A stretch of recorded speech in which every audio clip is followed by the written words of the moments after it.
Former US President George Bush and his former counterpart Tony Blair were found guilty of war crimes by the Kuala Lumpur War Crimes Tribunal, which held a 4-day hearing in Malaysia.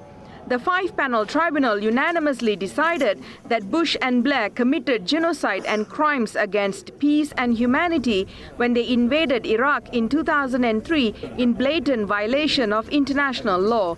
The judges ruled that war against Iraq by both the former heads of states was a flagrant abuse of law and an act of aggression which amounted to a mass murder of the Iraqi people.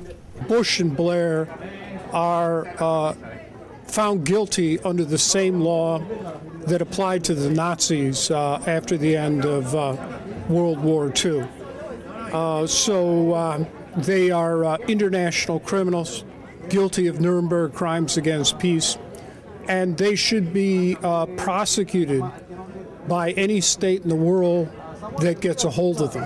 And we will continue our efforts to bring Bush and Blair to justice and put them in jail. In their verdict, the judges said that the United States, under the leadership of Bush, forged documents to claim that Iraq had weapons of mass destruction.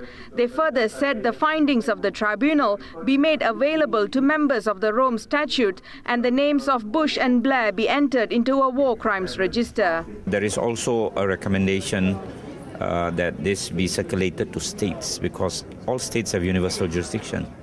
And therefore, whenever Bush or Blair appear within their shores, there is an obligation under international law to commit these criminals, international war criminals, through the justice system. Both Bush and Blair have repeatedly said the so-called war against terror was targeted at terrorists. Lawyers and human rights workers who are present here today say that the verdict by the tribunal is a landmark decision, and the Kuala Lumpur War Crimes Tribunal say that they would persuade and lobby with the International Criminal Court to charge former US President George Bush and former British Prime Minister Tony Blair for war crimes charges. Maheshwari Ramakrishnan, Press TV, Kuala Lumpur.